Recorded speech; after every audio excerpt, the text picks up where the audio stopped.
flipping back the calendar to highlight yesteryear's finest while exploring the vast archives in cinema history. This is the Movie Review Rewind podcast on Nashville Movie Dispatch.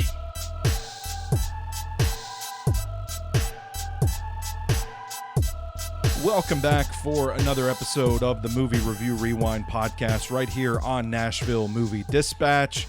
You can check out all of our work, reviews, podcasts, lists, features, whatever, at nashvillemoviedispatch.substack.com. I'm Stoney Keeley, the EIC at Sobros Network. You can follow me on Twitter at Stoney Keeley, collectively at Sobros Network on all major social media platforms. Spooky season rolls on today with another Halloween episode. Well, I guess you could say Halloween. It's a spooky season movie. It's not about Halloween.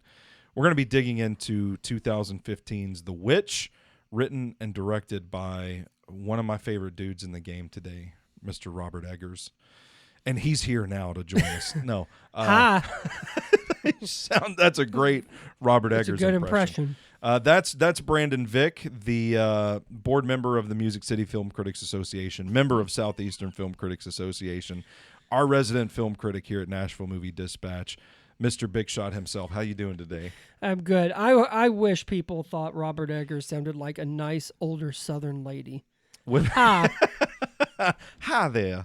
Wouldn't that be something too if we're just like, we've never had a guest in the history of this show and just out of nowhere listen, I would still like to show up, but I could sit here and just listen to him talk. Yeah, I do sit here and listen to him talk. Well, that's true. I'd like he's not in person though. Not in person, no, Yeah. but like I don't know if you ever get the chance like to watch some of his interviews that he does.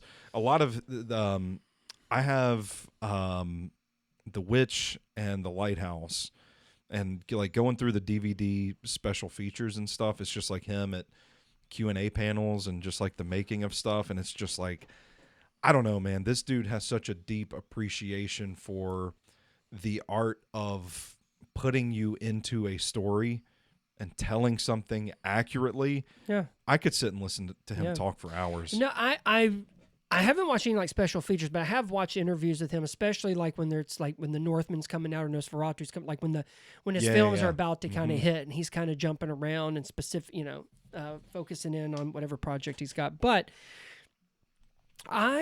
he is one of I've seen The Witch, I think maybe a couple of times. This is probably my third time watching it. Yeah. And I remember seeing theaters and just thinking, because I did not know who Robert Eggers was until The Witch. His first feature. Yeah, but I wasn't in school with him. My parents didn't know his parents. That's a lot of life. No, I before. gotcha. Okay. He's from Savannah, Georgia. You can look it up. That is not true. He is from New England. But I still can't think of a better guy to do Nosferatu. And you can see those, you can just kind of see those inspirations that from the stuff that he digs, which I know he really loves the what is 101, 102-year-old down Nosferatu. Mm-hmm. You can see it in The Witch. Yeah. And I think it's in every. I mean, I love The Northman and The Lighthouse as well. But The Lighthouse is one of my favorite movies. I was trying to think. I don't know if I have that movie or not. I have The Northman.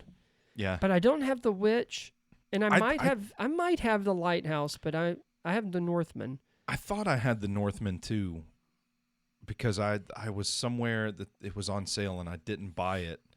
You should have all of his stuff. And then really. I got home and was like, wait, I actually don't have this movie. Unless it's I need to go through and find it. Figure it out for sure if I have it or not. They had a copy of the Nosferatu Blu-ray down at Danger Zone Video out here in Mount Juliet. Yeah. And the other day I thought, I'm going to go buy it. I'm going to add that to my collection. I went in there, somebody had already bought it. They sold out of their last copy. Which the movie's a vibe. Like people are gonna buy that one. You're gonna add that one to your collection for sure. But yes, The Witch is still really well done. I will tell you, I went through and I was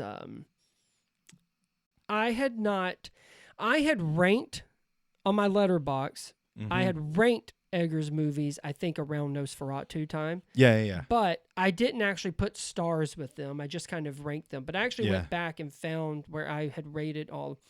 And what's funny enough is everything has been a 4 or above. I have The Witch at the bottom of the 4, and that has 4 stars. So really, he hasn't done a bad movie. No, I think I would have him. I think I would rank him. It would be The Lighthouse, then The Witch, then Nosferatu, and then The Northman.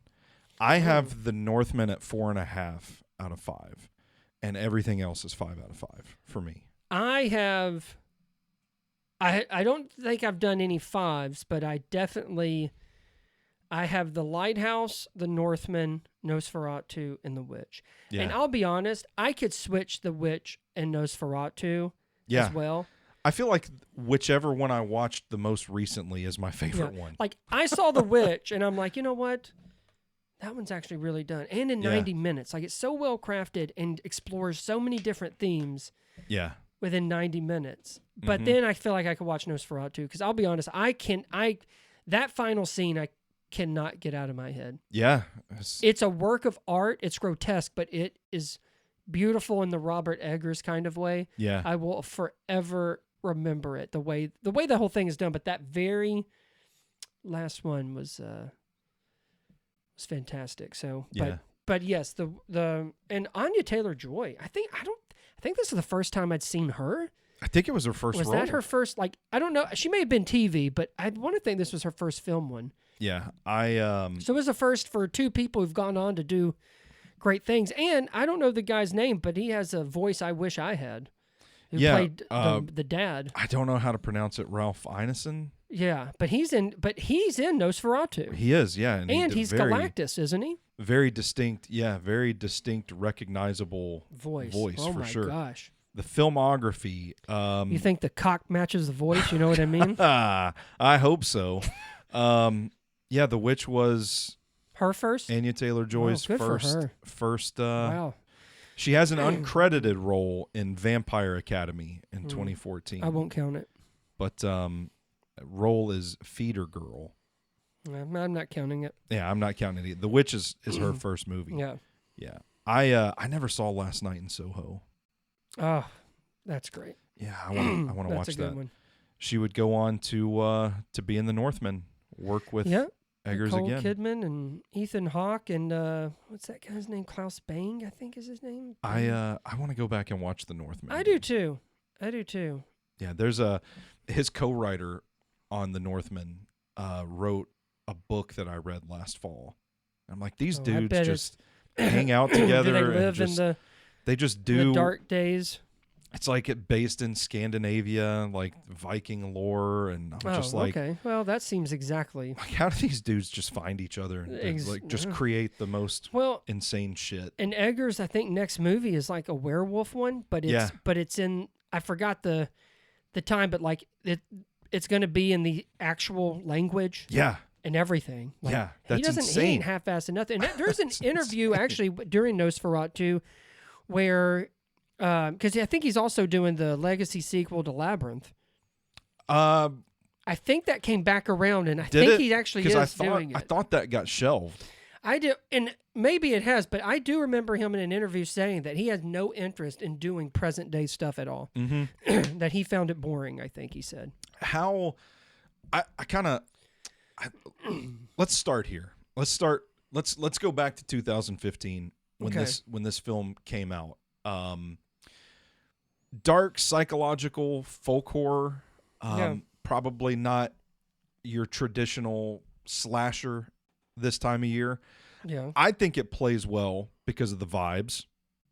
But I can understand how if you're expecting a certain thing, this film is not it, and that's the case with all of Robert Eggers' films. But there was some controversy when this came out. There was a little bit of backlash.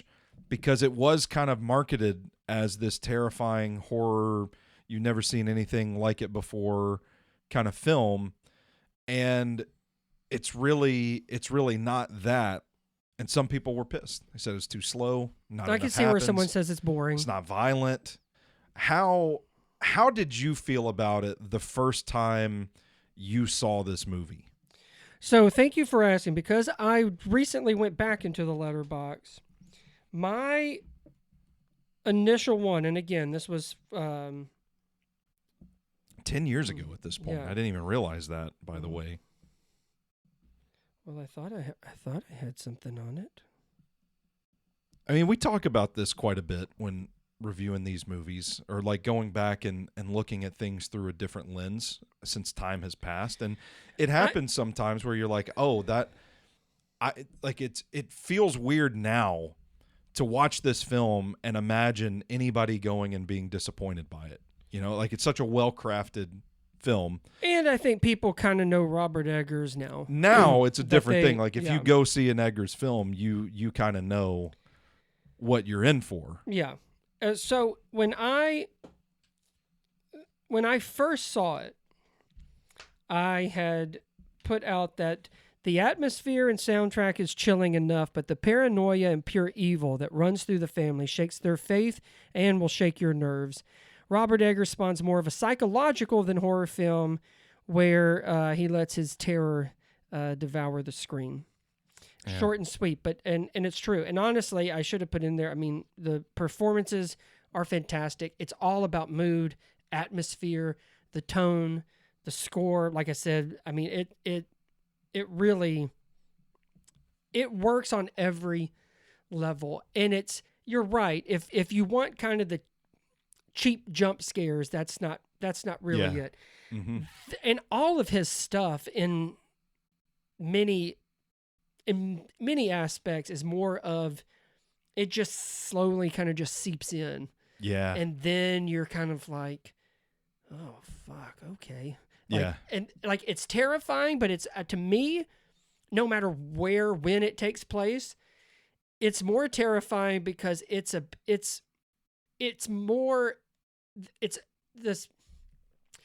kind of terror that you're more likely to experience than Alien or a Jason Voorhees type thing. Like, it's stuff they're like, it has a little spin, and a little, like The Witch has a little bit of, kind of unrealistic, but there's the root of it that rings true. Yeah. It does feel authentic in a way on what the overall film is trying to get across. I do think that there is something that can be scarier. The unknown, what you can't see, can be scarier than what you can in some settings. And The Witch is the perfect example, because this just seems like a normal family. Yeah. And then one thing after another. And I'm sure we'll get into it, just kind of why them. And so from like a production standpoint, it kind of feels like a consistent theme in all four of these movies is like the use of the technical aspects of filmmaking to enhance the viewer experience. Yeah. The use of sound to create really tense moments. Yeah. One of the first scenes in the movie, it's near the opening scene when they first arrive near the clearing where they're gonna, set up shop after they've been banished from their community. The symbolism, like slowly zooming in on the woods and playing like the screeching, almost siren-esque sound. It's like you never see anything, but through those technical, the technique with that, it's like you feel this sense of dread. It's very, very effective.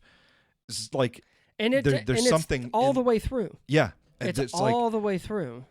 There's something in the woods that's calling to these people, calling wildly to these people. Yeah. Nice foreshadowing in that too. Yeah. So like from a technical aspect, doing like the simple things like all you're looking at are trees. That's all you're looking at. That's what I was about to say. Who's like, we're just going to show these trees, but we're going to do these things to make it feel tense, and then to be successful at that. Yeah. It's just really, to me, that's something I greatly appreciate in a lot of his work. The lighting as well is like very gray, very bleak during the day. cast an orange glow of candlelight by night, feeling very, very intimate in a way, but also like, the terror, it almost kind of feels like they're illuminating in a sense, like this sense of dread comes from within, if that makes sense. Like, it's like you're seeing these characters lit in a way that isolates them from the dark behind them, but it's right there. It's isolation is, I think, is a key point in especially this one. Yeah. Not just the physical isolation that they've been forced to live in now, but there's also that terror that it's just you. You don't have the support of whether it's your neighbor or your community or anything. Yeah. And it's almost like you are kind of like you've been placed in the woods. There's no protection. Whatever protection from faith seems to not exist out there. Yeah. And how vulnerable are you? How truly vulnerable are you? And I think in that 90 minutes, you see how quick that can happen. Why do you think Peekaboo is scary?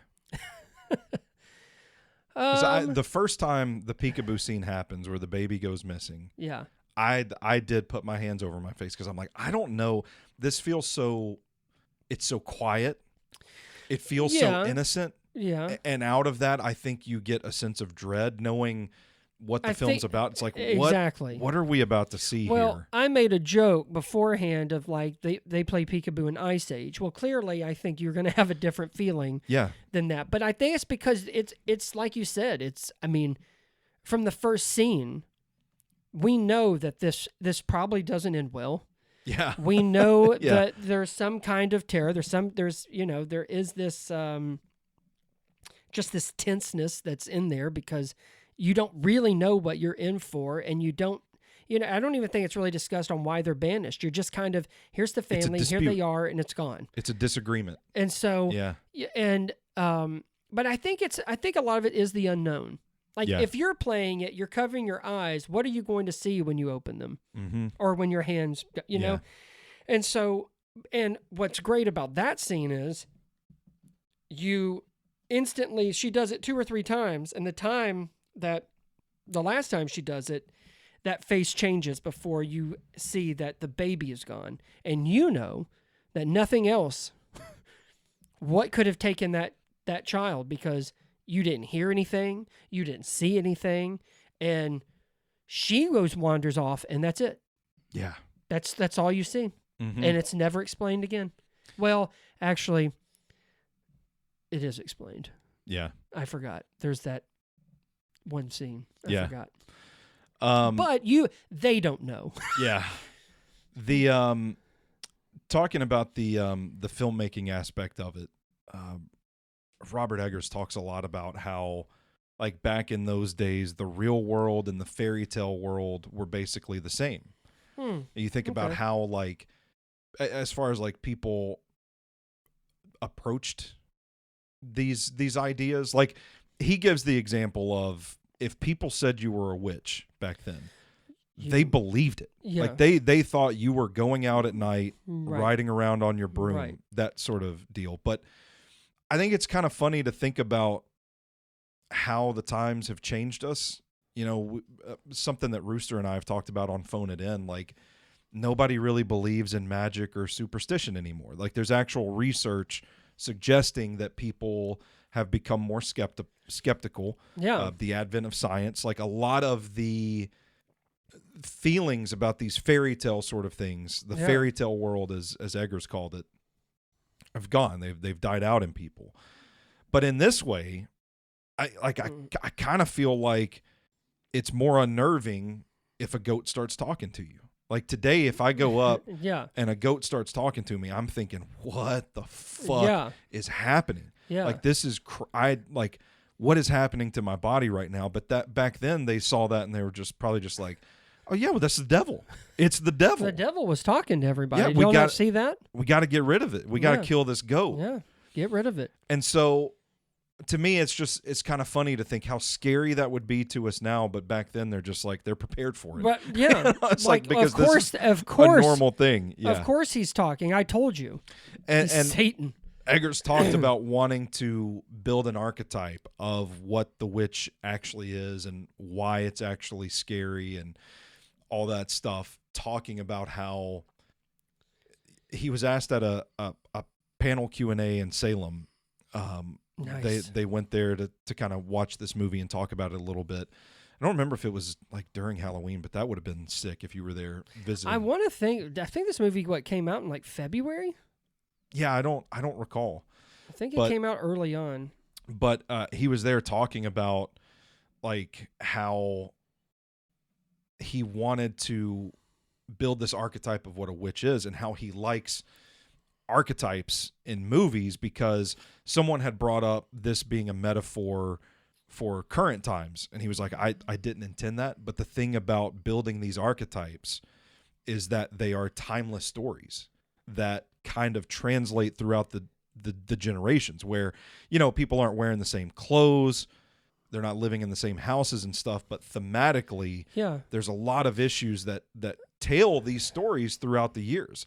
And I thought that was just such a really interesting pointed comment. It's like, yeah, you know, you do still see a lot of that, and we can get into some of the themes. It's like, the witch obviously takes aim at 17th century Puritan society with the banishment of the family, but I think you can kind of expand it to represent many repressive ideologies and how going against the groupthink can lead to isolation. This family becomes outcast because if you don't think like us, get the hell out. Yeah. And there's also kind of the images through the decades of cinema on what a witch looks like. You kind of have a Wizard of Oz witch. Sure. Mm-hmm. Hocus Pocus. Yeah. But then there's these, like, I found his depiction to be more of that kind of like, what was this, set in the 1600s? 1630s.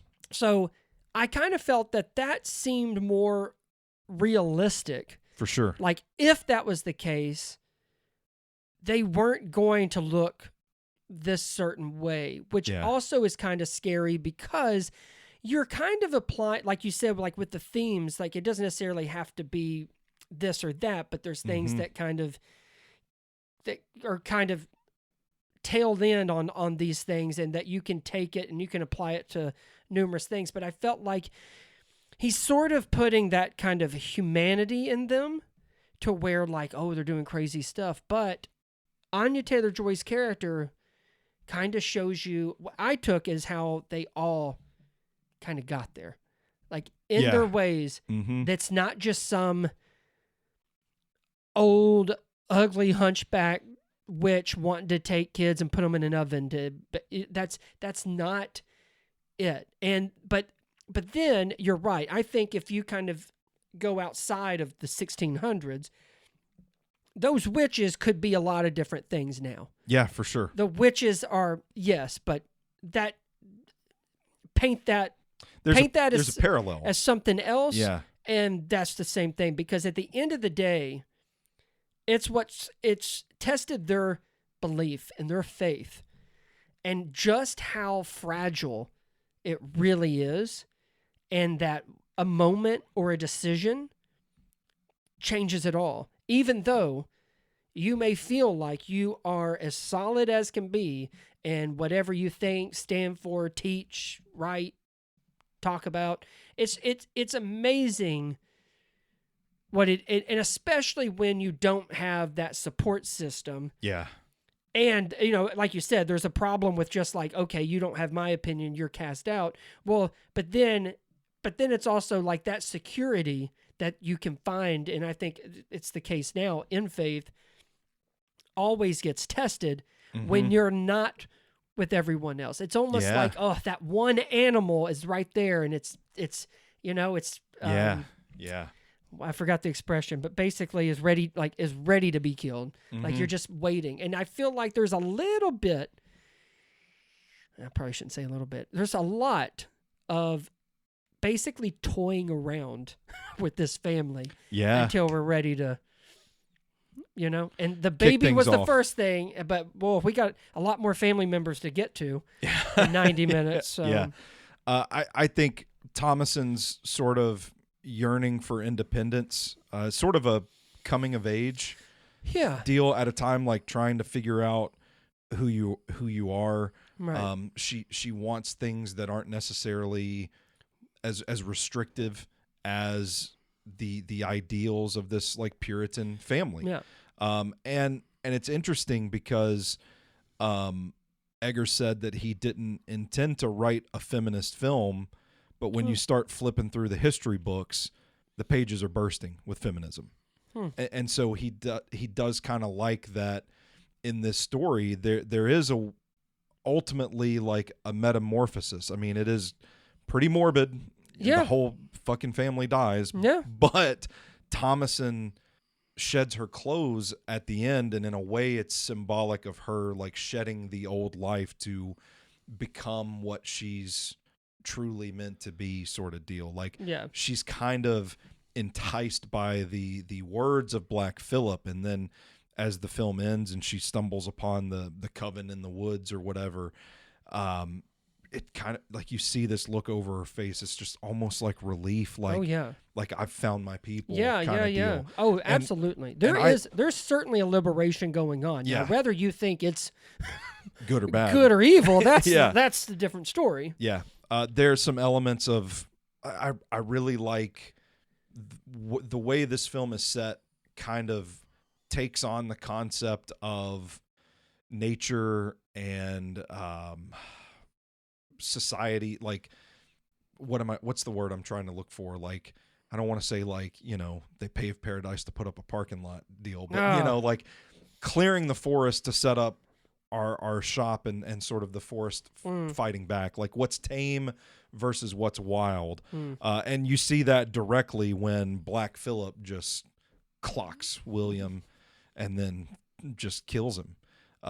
It's like, it's kind of a reminder there that nature ultimately wins. And it's not the forest, the earth is not something that can just easily be tamed. Like if you are going to step out and interfere with this, like there are consequences. I thought that was a really nice little parallel too. Yeah, and speaking of Black Phillip, I love that scene when you hear him talk. That's what, so I was going to ask you later on, since you brought it up, like favorite scenes in the film. I think that's probably it for me, because it is, and it like I watched it a second time after watching the panel Q&As, the making of the film, and hearing Eggers talk so much about the real world and the fairy tale world being the same. It's like this whole thing has felt very real, grounded, and very gritty.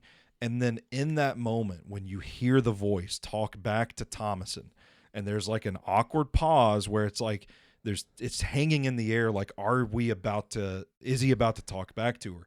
And then you finally hear that voice, and it's like, it gave me chills. It's like, this is the moment.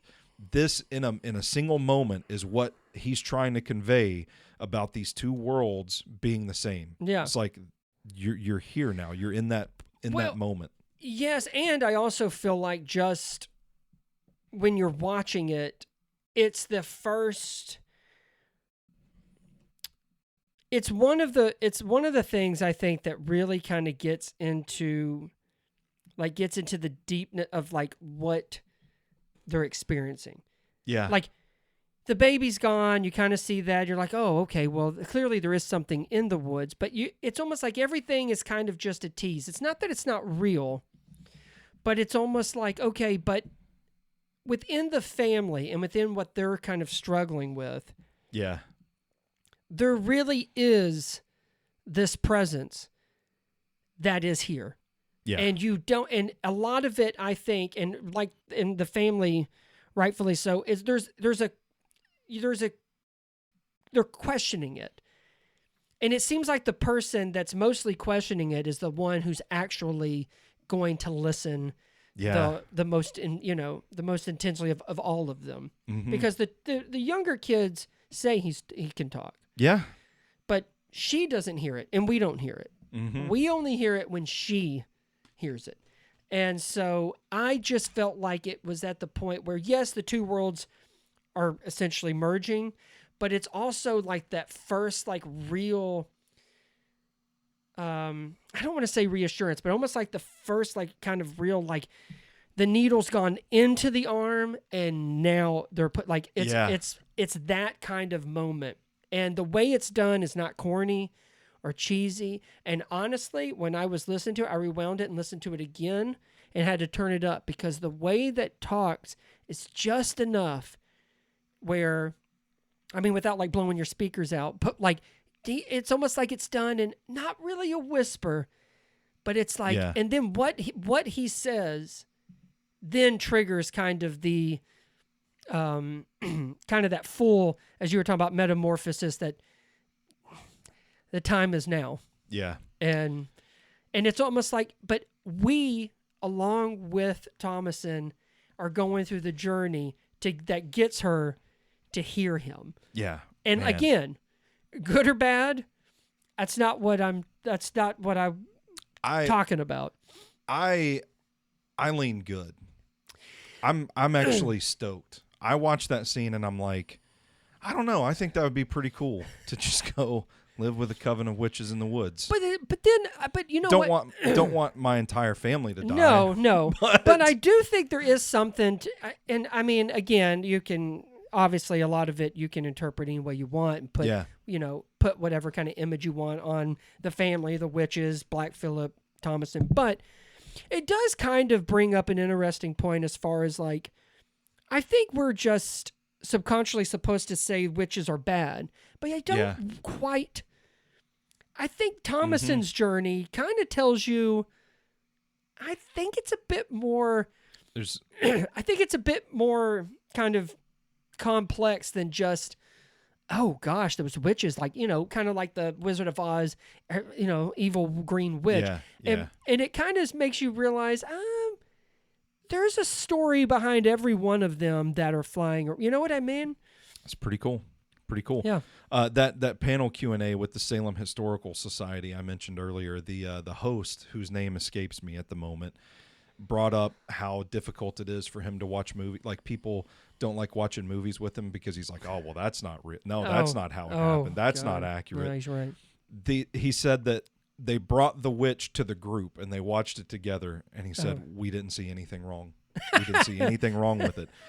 And I think you can tell on his face that there's a measure of pride in that. Like, hell yeah, I did the research on that. But Eggers makes it kind of a bit of a joke in response to, he's like, we could just go to Home Depot, get some fence posts, and we're not going to have fans watching it like, that's not real hand-driven oak from 1630s. But the idea is to transport viewers to another world, something that is completely immersive. And he talks about wanting to like recreate his memory and like his vision and what he sees. Like, it has to be perfect, and he will settle for no less than perfect. And I think he's successful in that. And this film was reflective of that. It was a big winner on the festival circuit. Like, a lot of the critics groups. Yeah. It started gaining real momentum, and it was at a point where like I was excited to see it because it did get a nice rollout, and I do think it was in February. Yeah, I mean, a lot of nominations and wins for like best first screenplay, best first feature for Eggers, and breakout performance for Anya Taylor-Joy. Like, it was a big hit. They haven't disappointed since. No. And to tie it to last year's episode on The Lighthouse that I did with our buddy Sean Atkins of 615 Film. Yeah. It's still cool to think that Willem Dafoe went and saw this movie in an art house theater in New York City and thought, I want to work with that guy. And that's kind of how The Lighthouse, how he ended up in that role. I can't imagine anyone. I feel like if you Robert Eggers and Willem Dafoe could be the, Scorsese, De Niro, Wes Anderson, Bill Murray. Just big part, small part, don't care. I'm with it. I just feel like Willem Dafoe will go there. We've seen him go there. I did I did, just side bit, I love that Willem Dafoe was in Nosferatu. Willem Dafoe was in Shadow of the Vampire and even got an Oscar nomination for playing the vampire that was in Nosferatu, as the movie itself was about the making of the 100-year Nosferatu. And the whole thing was that it really was Dracula. Like, it really was Nosferatu. Yeah. I love that. And Robert Eggers is there. You were talking about like transport us to the other world. Like, that's cinema, baby. That's cinema, baby. That's showbiz. That's showbiz, kid. Let's get to some letterbox reviews. Oh yeah. 4.5 out of 5 from Sri. Okay. Not a cell phone in sight, just people living in the moment. Hell yeah. If you'll remember, the people in the movie. Yeah. Yeah. Yeah. Good If you'll remember, the film was stylized as 2 V's, making the W. Yeah. So this letterbox review just has wow, but it's written as 2 V's, 2 V's. Well played. When you're circle small, but y'all crazy. Black Phillip really is that bitch, isn't he? Yeah, hell yeah, Black Phillip. I like this one that just says, "What thy fucketh." I think a lot of people were really shocked by the ending. Yeah. Reminded me of my time on the farm and my piece of shit goat. May he rest in peace. Oh, sweet. Yeah. Thomason's the worst babysitter of the century and should be grateful that Yelp did not exist. Have some fun with it. One thing I noticed, and my wife likes to point this out anytime we watch a movie that is like from a certain time period where you actually had to do like manly work. Mm-hmm. And she likes to point out that I would never make it because, one, I hate it. Yeah. And I don't like to do it. So when I would see the father out there just chopping that fucking wood listen, that was his therapy. And over. It was kind of like he didn't go to the gym, so this is what I'll do. But I tweeted, forget about the devil and forget about witches. I wouldn't have made it back then because I hate yard work, and I would have immediately been fed to Black Phillip, and that's fine. I totally get it. Yeah. But on a serious note, when my wife points this out, I said, I would survive. And she was like, no, you wouldn't. I said, yes, I would. Do you know how? And she would say, how? Because I don't know anything else. Yeah. I have to live like that. Mm-hmm. Like, yes, if you take this, Brandon, and put me in 1600s and I know this life, yes, I would be fucked. I would not make it a week. I would die because someone didn't have Coke Zero. Yeah. Forget a talking goat. I wouldn't have Coke Zero. Yeah. I would have been called a witch, or I guess a wizard. I know. Or a well, sorcerer. then I think, my God, Warlock. what I would think would be normal. Someone would be like, oh my gosh, what are you doing? Why do you have chicken feathers taped to your back? What is this? I probably would have been a smith of some sort, blacksmith, something like that. Yeah, I mean, I feel like I don't see myself being like. I mean, I probably wouldn't even know how to write. I don't even know if I don't know. If writing sounds fun, but I don't know if anybody actually knew how to write or read. So, do you? This segment, the opportunity for this segment pops up every once in a while, and it's wildly popular among our listeners. Oh, good. And I think there's an opportunity to do one here. Okay. Can you do a Black Phillip impression? Oh God. Oh. Wouldst thou like to live deliciously? Oh, that's good. Was that good? That's good. I don't know if I could do it because it's not quite. You can't define it as a whisper. It's not because he's not doing it. It's almost like kind of hoarse. 2 voices, sort of. Which it's one guy. One guy is credited as Black Phillip on IMDb. It's interesting because I'm going to derail us completely. That's all right. I wonder. I'll have to ask Robert this when he's on the show. Yeah, when he comes in studio. the Black Phillip voice sounds like two voices at the same time.